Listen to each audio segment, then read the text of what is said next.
Well, welcome to the Totally Awesome Fishing Show again. The last time you were in here with me, I was actually putting some PVA on the wall, and what I did do was I stained all this down now, so it looks like wood. If you can see up there, hopefully it looks a bit like old antique oak beams. That's what it's supposed to look like. And on the side here, because it's a surprise what I'm going to do with this wall, it's going to be a surprise of me as well, I can tell you that, because I really don't know if it's going to work or not. I'm going to paint these out in a sort of county cream or magnolia colour, because this is really our secondary film studio. Not exactly MGM quality, but it is being built by my good self, my lovelies. Engineering crates I built this out of. Wait for this. It's going to rot, it's going to fall down, the bears will get in there, the termites will chew it. It's been here 12 years already, showing the signs of wear, but 12 years I feel is pretty good for a handmade thing out of totally second-hand stuff. Right, what I'm going to be doing also, because I've got nothing set up camera studio wise, have I? I'm painting, repairing, hammering, nailing, all that stuff. I've got this. This is a tripod that Mike gave me, a folding one. If I can work out how it works, it could be handy. I can put it on the table. In fact, listen how stupid it is. I thought the electric had blown out here. All it was, the bulb went. So I've got an economy, one of those, which I don't like, economy bulbs up there, which glows brighter and brighter. I've got one of those up there for now. But what happens here, apparently, put it there, you unscrew this base here. Handy little tripod, that's it, that comes out. Then we turn it around. Then we put it on there. Everybody rushing out and buying these now. No, we don't sell them. So there's the tripod. Balance is there, and I can angle this and put the camera up here.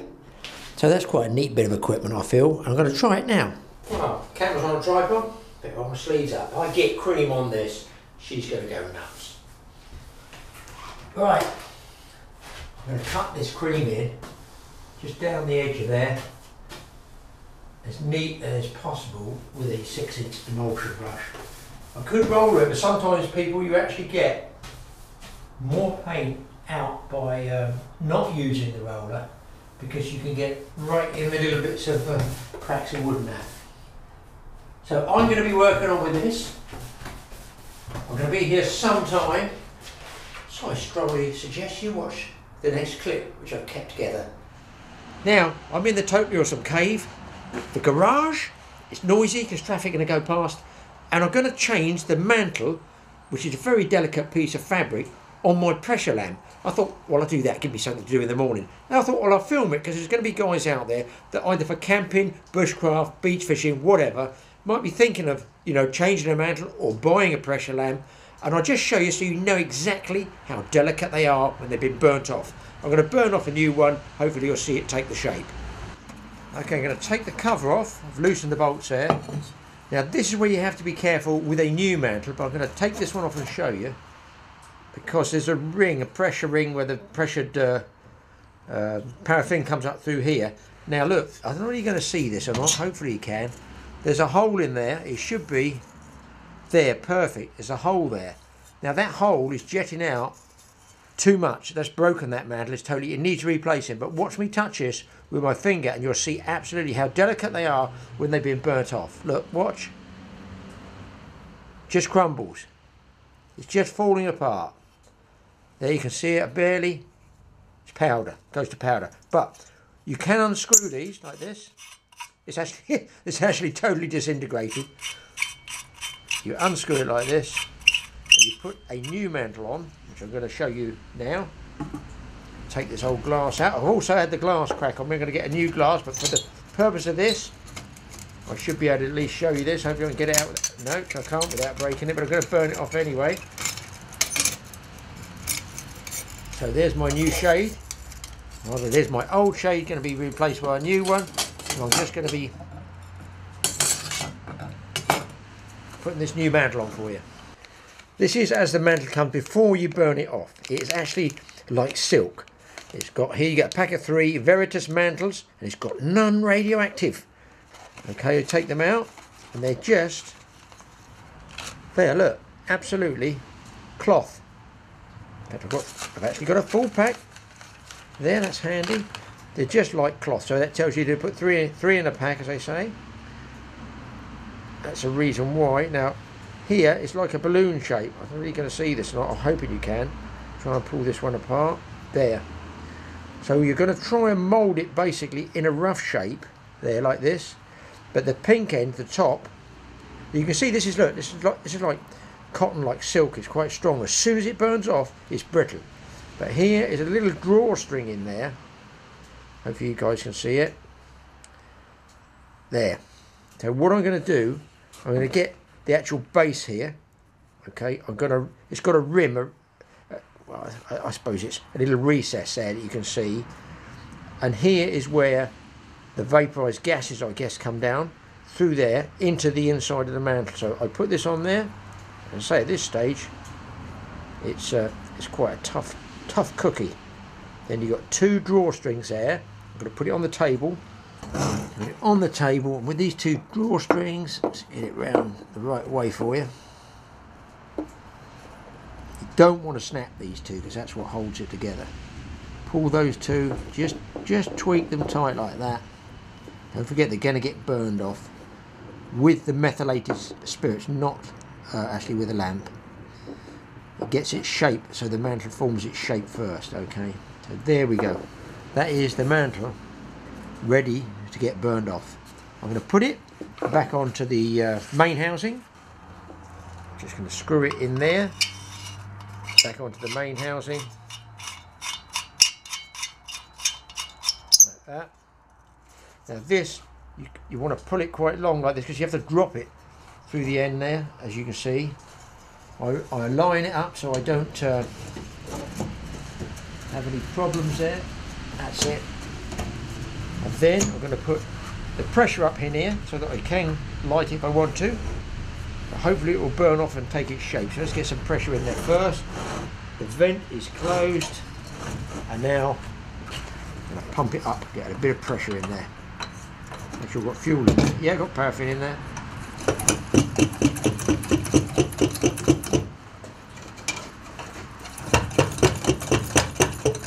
I generally put it up to about 1.5 on the bar pressure here. Got a little pressure gauge, I don't know if you can see that there. Make sure that valve's closed, otherwise you're pumping it one end and it's coming out the other. Make sure that's clear. That's on 1. This goes down, and I just lock it with a twist so that can't be caught again. Now, methylated spirits. Just going to pour my methylated spirits into the little reservoir, I'm going to call that there. I think that's enough. Give it a tad more. Do it in a well ventilated place. There's my light. Gonna light my methylated spirits. Got to get it hot first normally.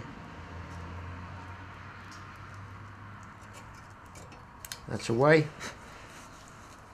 And if I turn it round, hopefully you can see it starting to burn off, and it smells, which is why I'm doing it in the garage with the ventilation open.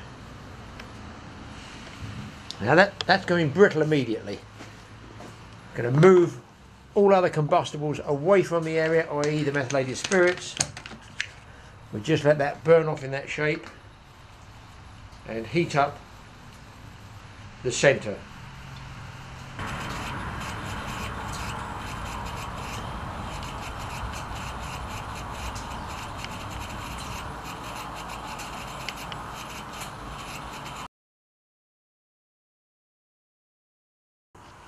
Okay, now normally I'd have the glass on this, but I'm just going to try and open the valve, and you should see hopefully that take shape, the actual mantle itself.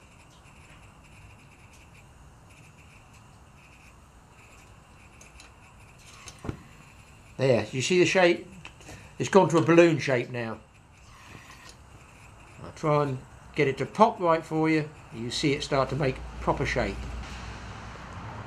Okay, now you should be able to see that it's burnt, it's totally white, and it's assumed that sort of pear-shaped shape which is ready to use the next time you pressure it up. So that's how we do it with the mantle. All I do is get a shade now, replace it, and that's ready to be used again on the beach, out in the bush if you're bushcrafting, or camping, or wherever.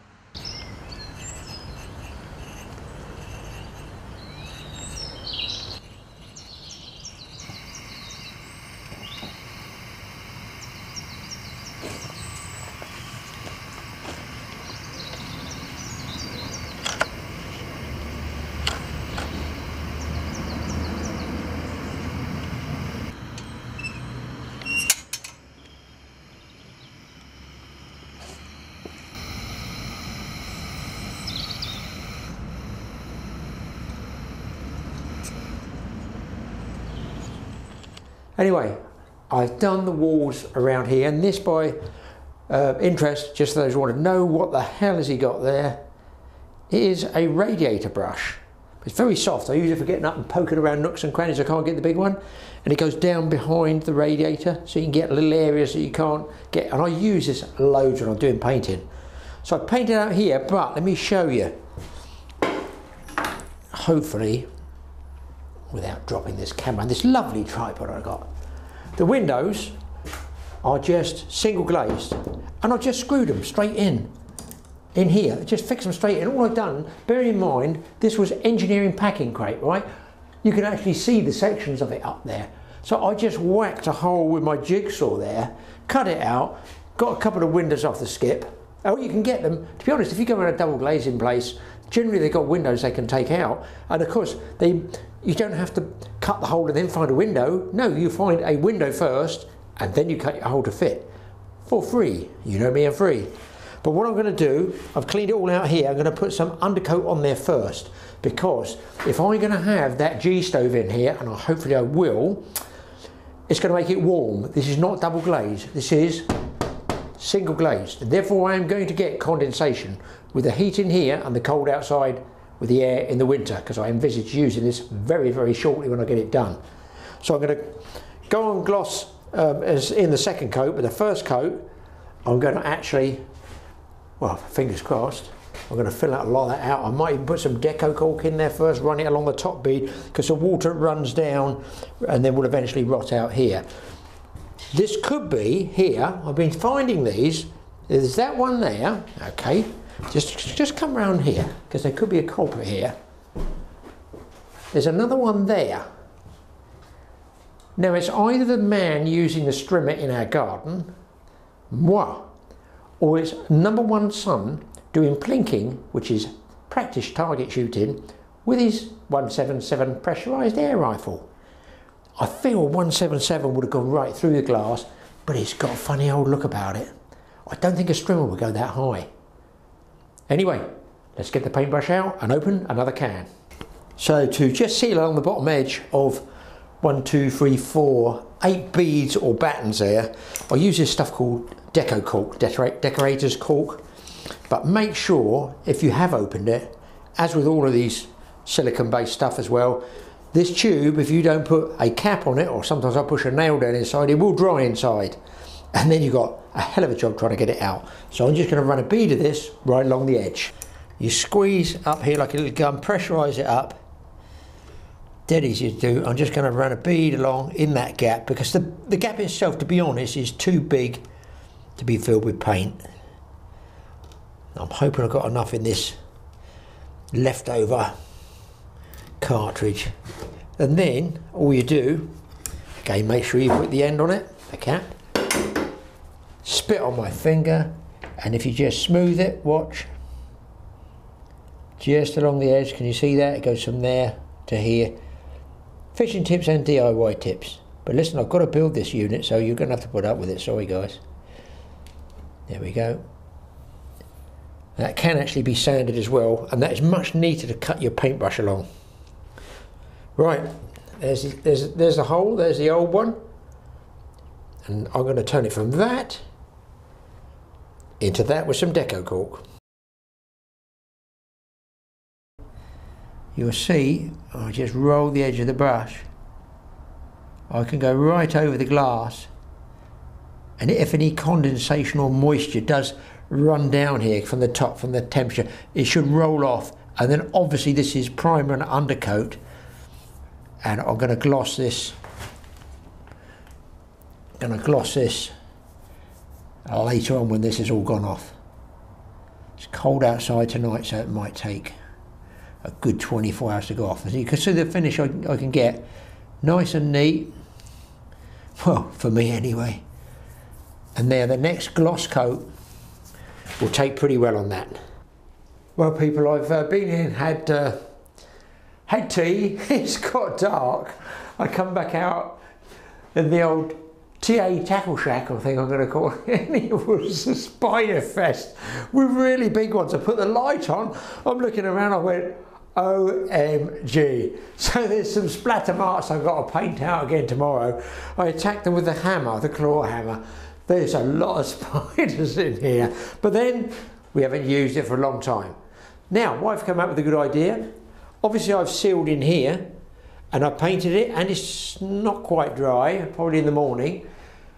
She said, why don't I just stain that with a wood stain to make it look sort of like oaky? I'm doing it here. I just made a start on the French windows. I've sanded them all down, and I'm going to try and do that rather than having a sort of garish white colour. I thought it might be nice to have, you know, just toned down and to get that sort of look like you got on the ceiling there, so it looks a sort of beamy effect about it. And we might as well do the windows, and I can clean them as well. Well done, Graeme. Well done. Well done. That's right. It's not dry yet. So I'm going to have a go at these, and then I'm probably going to call it quits because the spiders will be coming out again. I'm going to do a before and after on this. This is what it looks like at the moment, and this is what it looks like when I've finished. And it turns into this. It's going to take a while to dry off, but it's better than white. And I'll tell you what, I only stamped on this thinking it was a spider. How lucky was that? That would have been £40 straight down the Sony. I have to say, most spiders in our house are a new species. They've not been discovered yet. The reason being, they're mostly flat. Oh, it's a customer here now. That's a new one. As you can see. Some have been here like an 8-legged bear. This customers outside look absolutely waiting to come in. Those are the ones the spiders are after, I imagine. Okay, well, I'm back the next morning. It's really yucky weather. I've tried a little bit of puttying outside. So I'm puttying the windows on the outside. I've also stained the inside after I did that ceiling and primer undercoat. So it's all sort of wood finish now. I'm now going to get, wait for it, the wallpaper paste table up and attempt to do a wallpaper on the back there. If it doesn't stick, I'm going to have to nail it up. It will stick. Please stay up at least for 3 or 4 months. I just hope I have more luck putting up this wallpaper paste table than I do putting up Mike's bivvy.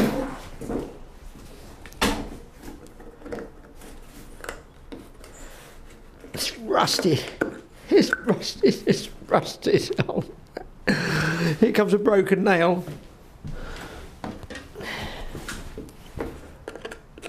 Hasn't been used for about 10 years.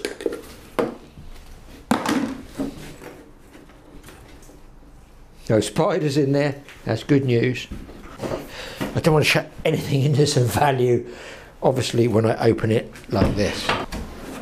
Well, I don't mind working today, to be honest. No fishing, too much rain, the rivers are flooded, can't get up the river wide for the barbel. So forget that, that might be it for this season. So I might as well just crack on here.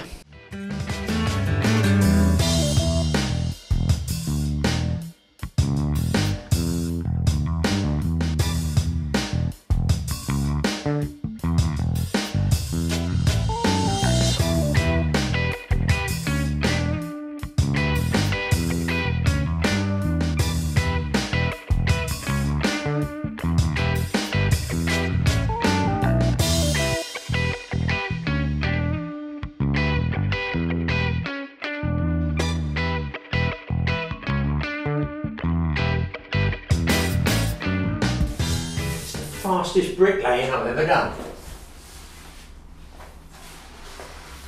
I've had to go and get another roll, unfortunately, because the wife came in and said, why did she come up with these ideas? How does she must have to go and have a lay down every 2 hours. Comes up with a good idea, let's go and have a lay down and get over it. Why not make a low wall around the two side edges? Makes a lot of sense, doesn't it? So that is actually now what I'm in the process of doing. I'm just going to get this back wall done, just get the bubbles out. Who knows how long it will last. Use the brush to get the bubbles out, people, for those budding wallpapers.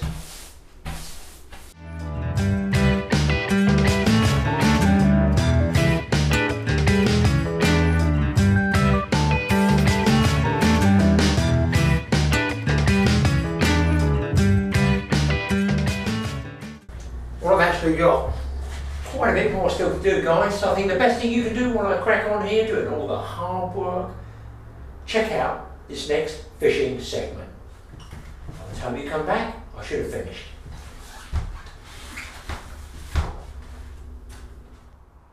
Well, this is just a little short trip after work. It is. I've just cast out. Oh my God, it's 3 already. First one I had a bite on it. I'm fishing with those sort of cylinder cage feeders, little buffer of silicone rubber down to the swivel, then a real short length, about 10 inches of stroft, which is stroft. I don't know, it's just a piece of nylon that somebody gave me for hook lengths. It seems really supple though. Size 12, I don't know, it might be a 10, it's a bite. Size 12 hook. But what I've done, I fired out a load of ground bait balls with the, I think it's 8mm pellets in, just because I've got such a short time, I can't afford to build the swim up for the feed, getting bites. There's a howling wind here, it's been blowing for about a week, can you believe? And I've just been working, I just want to get a few hours in and maybe I can catch a carp or whatever's out there, roach. I think there's a few tension here. So what I'm doing is fishing high stack, and I'm letting the wind push a bow in the line like this.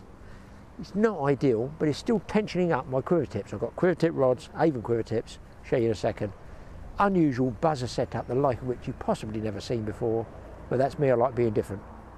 So here I am, a casual fishing trip. People sometimes say, do you ever go fishing without the cameras? And the answer is never, never now. Not now we do the fishing. There'd be no point in it, would there, really? Oh.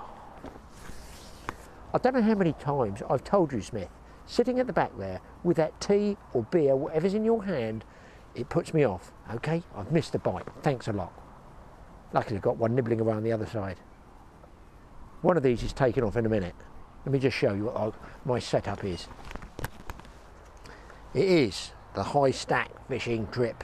Yes, I've made my own buzzer bar here out of a piece of kitchen towel, bathroom towel rail. I've cut it off. I've done not a very good job there really. A bit of araldite, bit of silicone sealer that I had left over. Cut 2 holes in there, drilled a nut in that is the same thread as the nut on here, on the bolt part on here. And I've also drilled out here, straight through the middle of the towel rail, so I've made my own buzzer bar. This, by the way, if you ask, what's that? Is that for rocket launching, or is that M3 grenade launcher or something? No, that's for when I go beach fishing. It's my 3rd rod. I chuck a spinner rod out and it's called a shotgun. But as you can see, that's the setup there. Let me come back, you can see it. Those rods are very, very high up out of the water. 2 things. I have no trouble up here, look, seeing the quiver tips against the sky. Obviously it's blazing sunshine, I would have trouble, I'd need polarising glasses. But I get really good bite detection with this. You'd be amazed. I don't know why people haven't tried this before. And down here I've slid down, you know, the cup holders as it were, down low. I could put them right up here and have these rods way, way up here, but I've got it down low at the moment. And what I also was going to do was drill a hole through here and put a spike in there so that it doesn't get cranked over if I do a really, you know, decent double figure carp. My bait is, guys, pellets, ground bait, bran, all meshed up, mixed up, a little short bucket like that because it's only a short trip, but I fired out about 15 balls the same size as my feeder, so it's like baiting a swim up with a feeder, but I haven't got time for that, so I just pounded it with about 15 balls, then followed up with my 2 feeders, and I'm using pellet those bands and one of these things, pellet expander putter oner that you put on with the bands, and that basically is it, guys. I've got this here as a screen. I picked this swim purely because I haven't got to put my brolly up. I've got the brolly. That'll keep the wind off those rod tops. Basically, sit back, relax, and see if something comes along. Let's get this camera set up for you. I'll probably put it on the head cam actually. Very glary today, even though it's cloudy, it's glary. But the wind's been set in this position for a week, so I figure there's got to be a carp or two settled in there. Oh, here we go, here we go, here we go. Missed it, missed it. I know where you live, Smith. I'll be round to see you shortly. Let's have a look.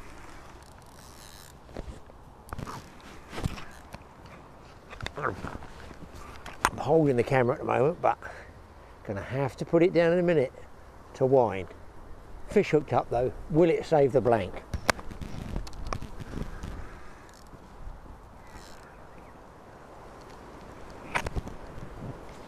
That wind is unbelievable. Glad I'm behind this bush.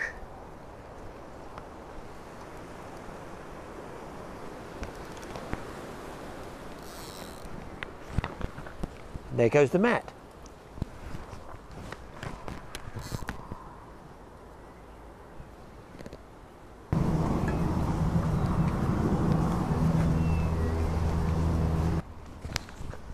How am I going to get the net?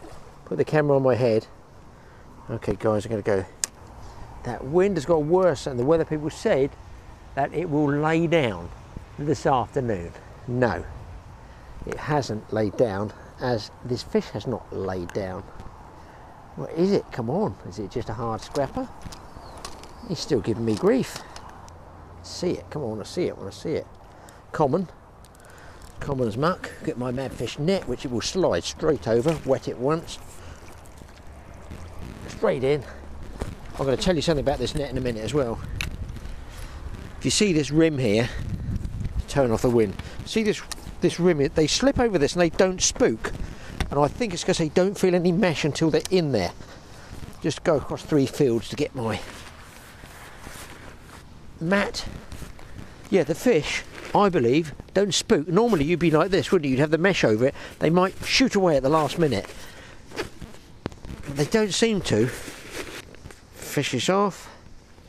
Just your regular average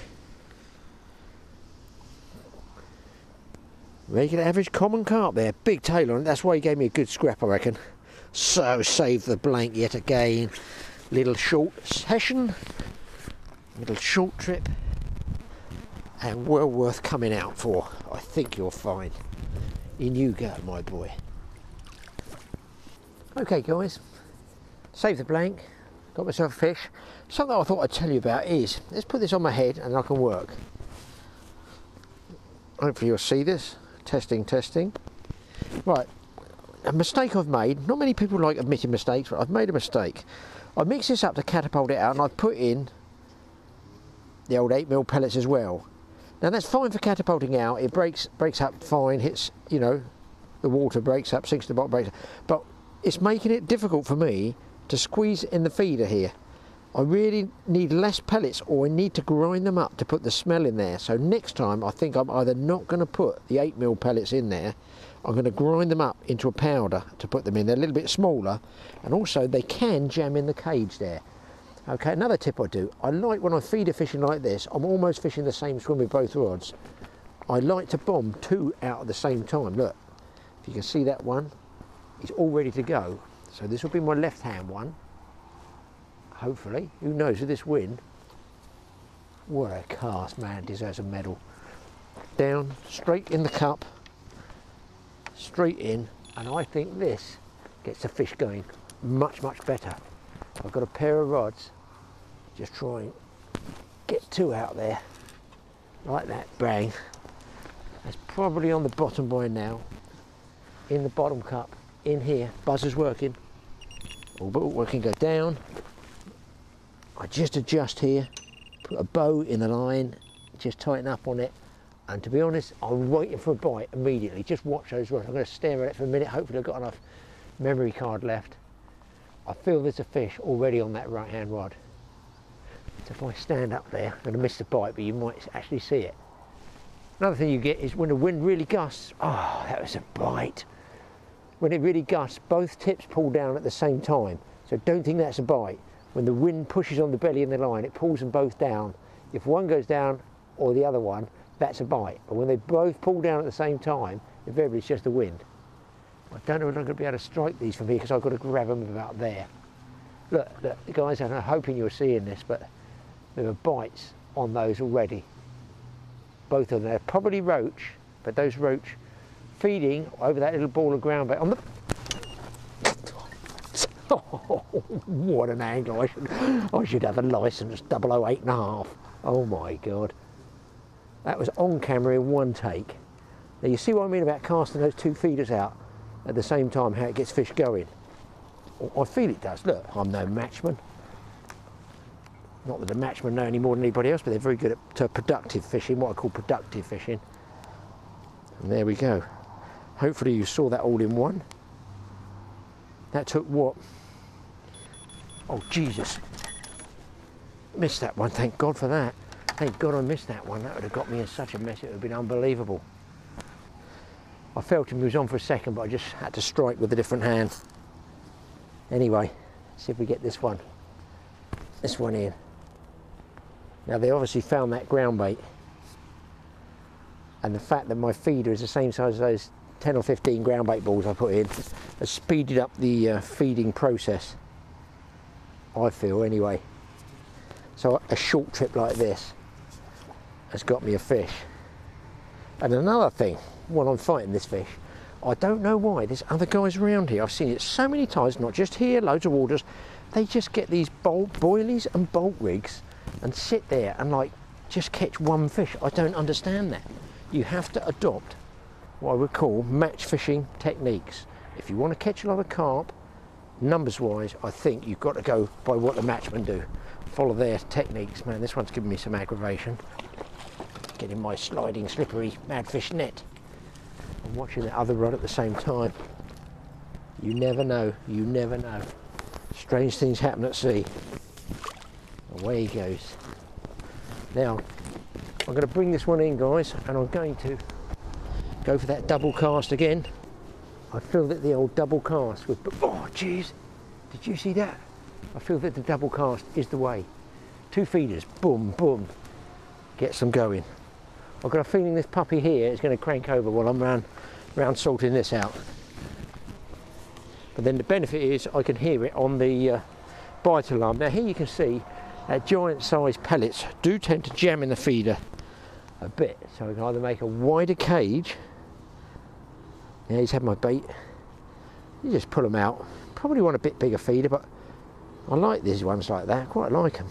Inline cage feeder, do you call it? Somebody will say no, it's all wrong.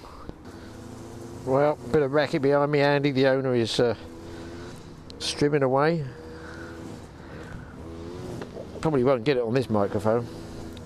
There's my pellet, banded. So guys, here we go again. Two feeders.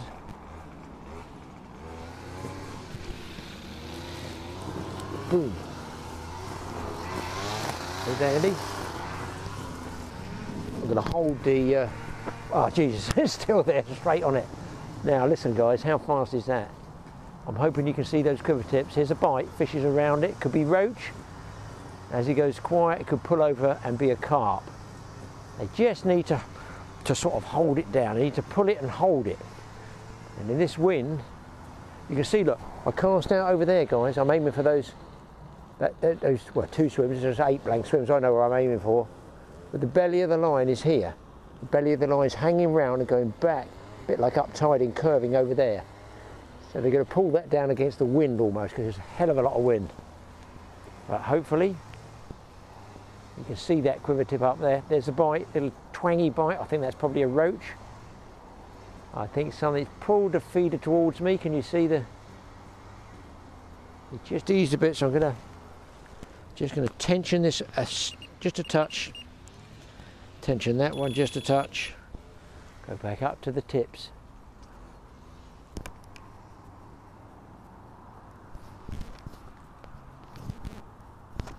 Guys, I don't know how to put this. The reel is out of line. There is no more line. I've got the camera in my mouth. I just got spooled right out. Probably going to lose the fish. There is a few strands of line I've managed to get back on the base of the spool. Ah, oh, come on, man. Give me a break. Oh no! Double whammy. Oh shit. Oh God. What the freaking hell am I gonna do? That's gonna go out of the... I've got a camera in my mouth. Okay, take a gamble. Camera on the head. Okay. We've been here before, Graeme. We've done it. Guys, I hope you saw that take. Robert's on the way. Now, here's a bonus. I've got all this tightened down. There we go. You can see that one's... If I can get this fish in that spooled me right out first, because I picked up the wrong match reel. This is for just close in fishing. And that one might, up there, just stay on. Just keep the pressure on it. Actually, it could actually work out. Oh man, it's buckling over now. Oh, there goes the rod. It's just... Now I've got the drag set right, I'm okay. He's gone. I think he's gone. Is he gone? That one's gone. Not a bad thing. Just bounced off. Concentrate on the one in hand, Graeme. 2 at once is enough for anybody. Well, actually, while I'm playing this fish, hopefully it doesn't come off, I've lost at least 6 or 8 fish just bumping off. It's just the way it is. Just fishing as it comes. Different days. This is, I think, about number 5 or 6. But what I've done is I've put different pellets in with my ground bait, and it screwed it right up. I wanted that fine. They're definitely feeding better when it's fine. It's a nice little mirror. Oh God! Told you I was losing fish, didn't I? Told you. It's that bloke in the back with his can of beer or something. Oh, and a tangle as well. I love it. Okay, well there we go. At least we had 2 fish. As you can see, absolutely nothing wrong with it. Just bumped off. Just bumped off. There's the hook. Even get my hook and my banded pellet back. In a rage.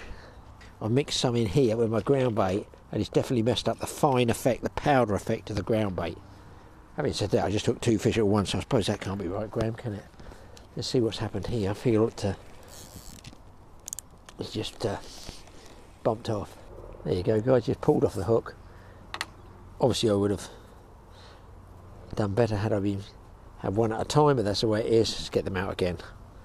Okay guys, going to try and cast with this. I'll put a slightly heavier feeder on the right hand side so the wind doesn't drag it. And see if I can not hook the camera.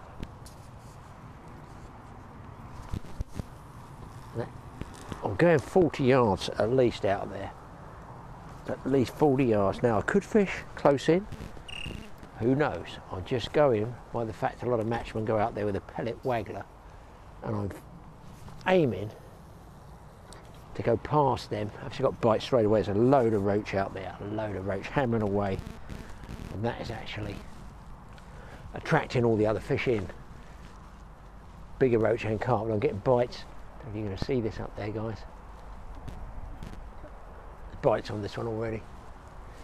I guess that one you might see it. You might see it there. There's the bites. It's going to be a crash on the left in a minute. Here it goes, here it goes, here it goes. And have I got him? I think I got a roach. No, I missed him.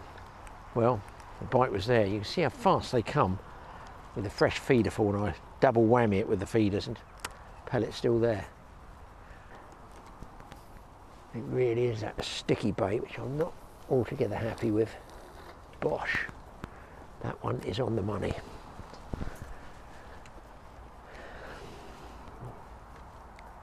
There's an old boy that comes round some nights and he just doesn't leave you alone. Hopefully he's not coming round to me tonight. I think I had him about 2 hours one night.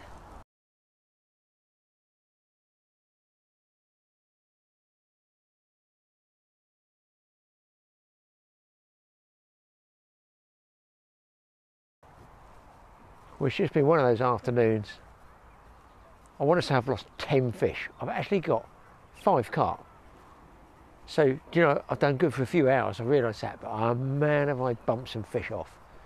Played them right in, you've seen some of them. I've had double takes, 2 hookups at once, and lost both of them. Look, you can't win them all, can you? That's fishing. That's what they call it, as you know. Fishing and not catching, but it's still pretty annoying to actually get the takes. But my big problem, I feel, was putting those pellets in with the ground bait. They were feeding, they were taking better when I had the fine ground bait, the Bailey's #1 and the brand mix, which I normally always use in these feeders. And I don't know whether it clogged or they just don't like the flavour of it, or indeed there's something in that Bailey's that they like. But I was doing good, so I'm out of bait. I've got no more bait, I'm just seeing this one out. And then I think I'll pack up home. What have I got at home? What's the wife got me? It's Friday night, Friday's fish day. Got to laugh, haven't you? I go carp fishing and now I've got to go home and have fish and chips. With a glass of Chardonnay. Don't even like the stuff. Oh man, I'm not even looking. I think that was a roach. 5-minute warning, guys. I'm off. Hope you enjoyed it. Get out there. Get those short little trips in. You never know. Get the work in. And in especially summer, autumn, early winter, you can get a few hours in at the right time. And that's what it's all about. Be there when they bite.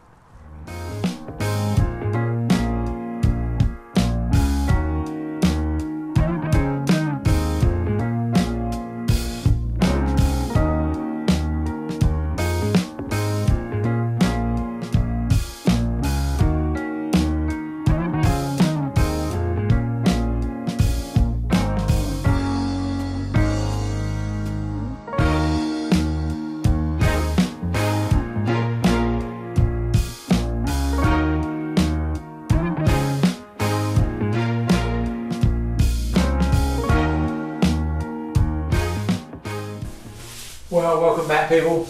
A little bit of fishing for you.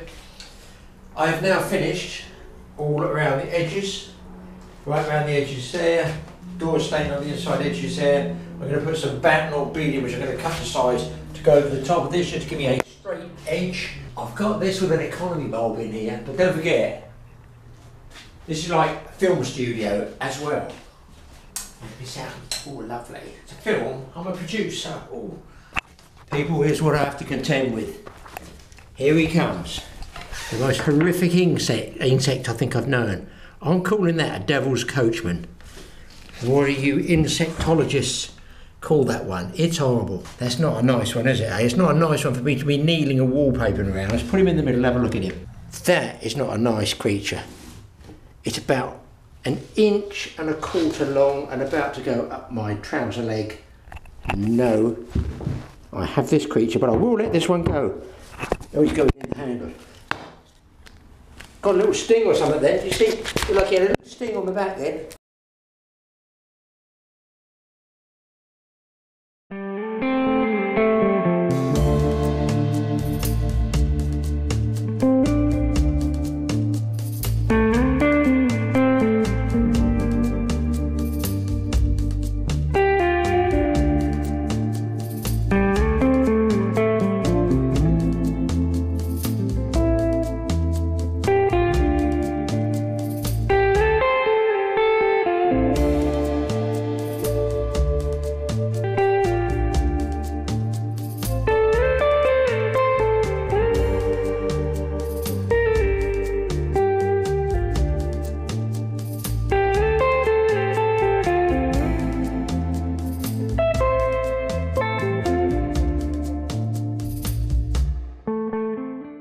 Right folks, it won't make the take gallery, but I'm out of ammunition.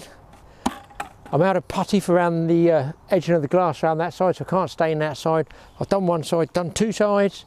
I think I'm going to have to leave you guys with it at the moment.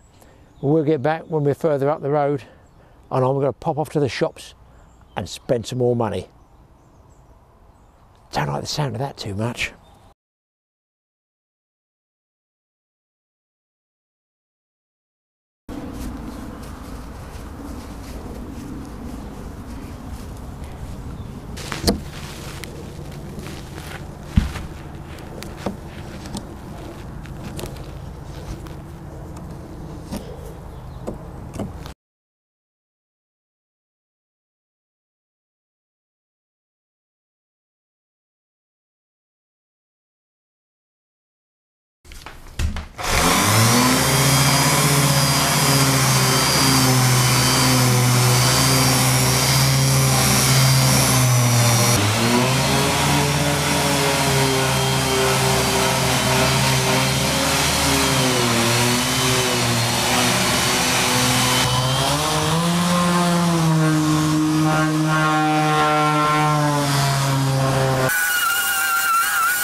Well guys, thanks for watching this episode of the Totally Awesome Fishing Show. I hope you enjoyed it. And the new tackle shack, wait till you see the inside. I'm filming this outside in the rain because you can't see the finished product just yet. Mike's coming up tomorrow. He's come all the way from Somerset just to help me open it, the grand opening. Going to be a grand opening of a can of beer, I can tell you, after all the work I put into it. Anyway, thanks for watching this one. I've enjoyed doing it. Hope there's a bit of interest for you. Even that lamp, if there are people still out there, still use those old lamps, pressure lamps, there's a way, change it, repair, replace. Wow, why would I replace? I repair all the time. We'll see you next time. Look out for the next one. Do not miss it. It's coming in a few days. And hit those subscribe buttons on both channels. Support us if you can. Totally Awesome Fishing and TA Outdoors. We'll see you next time when I will be in there.